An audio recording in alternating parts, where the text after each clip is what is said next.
Practice makes a man perfect. और English, Urdu, इस्लामियात और तर्जुमातुल कुरान ये ऐसे सब्जेक्ट्स होते हैं कि जिसमें प्रैक्टिस सबसे क्रूशल रोल प्ले करती है। आप जितनी मर्जी प्रेपरेशन कर लें, जब तक आप उसकी प्रैक्टिस नहीं करते और जब आप किसी एक एक्सपर्ट टीचर को अपना पेपर चेक नहीं करवाते, तब तक आपको आपकी मिस्टेक्स पता नहीं चलती, आपको आपके वीक एरियाज पता नहीं चलते। बहुत ज़बरदस्त किस्म का लिखने वाले बच्चे होते हैं जिनका रिटन एक्सप्रेशन टॉप नॉच होता है, लेकिन उसके बावजूद भी वो 80, 85, 70, 75 में लैंड कर रहे होते हैं, क्योंकि उन्हें पेपर को अटैम्प्ट करने की डायनामिक्स जो है वो सही तरीके से टीचर्स नहीं समझाते। इंग्लिश कीज अकेडमी अल्हम्दुलिल्लाह आपके पेपर्स को स्कैन करके एक एक जो मिस्टेक होती है, कॉमा की मिस्टेक जो है वो भी हम जाने नहीं देते और आपको डिटेल के साथ पेपर का एनालिसिस करके देते हैं। इस दफ़ा हमने FLPs का बैच 1 कंडक्ट करवाया, फिर उसके बाद बैच 2 हम लोगों ने, जब डेट एक्सटेंड हुई तो बैच 2 हम लोगों ने ऑफर किया, और बैच 2 के अंदर भी हमारे पास चूँकि सीट्स लिमिटेड थी, तो जैसे ही हमने बैच अनाउंस किया तो विद इन 2 डेज़ जो था वो मुकम्मल सीट्स जो थी वो फिल हो गई। बट मजीद अभी बहुत सारे पेरेंट्स, बहुत सारे बच्चे ऐसे थे जो FLPs को ज्वाइन करना चाहते थे और हमें उनको एक्सक्यूज़ करना पड़ा, उनको सॉरी करना पड़ा।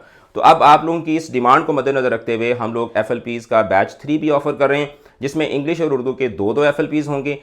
जिसमें एक FLP को हम लोग 2 HLPs की सूरत में लेंगे, यानी हाफ लेंथ पेपर की सूरत में, और एक आपका फुल लेंथ पेपर होगा, और साथ में तर्जुमातुल कुरान इस्लामियात का भी एक एक जो है वो फुल लेंथ पेपर होगा। आप पेपर अटैम्प्ट करके हमें वापस सबमिट करवाएंगे, आपके पेपर को डिटेल्ड एनालिसिस के साथ चेक करके पेपर आपको वापस रिटर्न किया जाएगा। साथ ही साथ पेपर के अंदर जो ऑब्जेक्टिव का पोर्शन होता है, ग्रामर का पोर्शन होता है, वो आपको एक वीडियो लेक्चर की सूरत में जो है वो डिटेल के साथ समझाया जाएगा, ताकि आपकी उसके हवाले से जितनी भी कन्फ्यूजन होती हैं वो आपकी क्लियर हों। साथ में आपको इंग्लिश कीज अकेडमी के जो प्रीमियम नोट्स हैं वो आपको प्रोवाइड किए जाएंगे, जिसमें A to Z सारा का सारा मटेरियल जो है वो आपको एक आसान अंदाज में मिल जाता है। तो ये एक बेसिकली पूरा प्रेपरेशन पैकेज होता है। इसको अगर आप अवेल करना चाहते हैं तो अकेडमी के नंबर पे कांटेक्ट करके आप अपनी रजिस्ट्रेशन करवा सकते हैं। सीट्स इसमें लिमिटेड हैं, हम 20 से ज़्यादा बच्चे नहीं लेते, और दोबारा फिर ऐसा ना हो कि ये लास्ट चांस है और आपको जब ये पता चले या आप वीडियो देख के फिर कहें कि अच्छा मैं 2 दिन बाद रजिस्ट्रेशन करवा लूँगा और 2 दिन बाद दोबारा सीट्स जो है वो फिल हो चुकी हुई हों। तो 1 मई से ये बैच जो है वो स्टार्ट हो रहा है, उससे पहले पहले आप अपनी रजिस्ट्रेशन करवा सकते हैं, बट शर्त ये है कि सीट्स आर लिमिटेड और first come first get basis के ऊपर आपका इसके अंदर एडमिशन होगा। Thank you so much.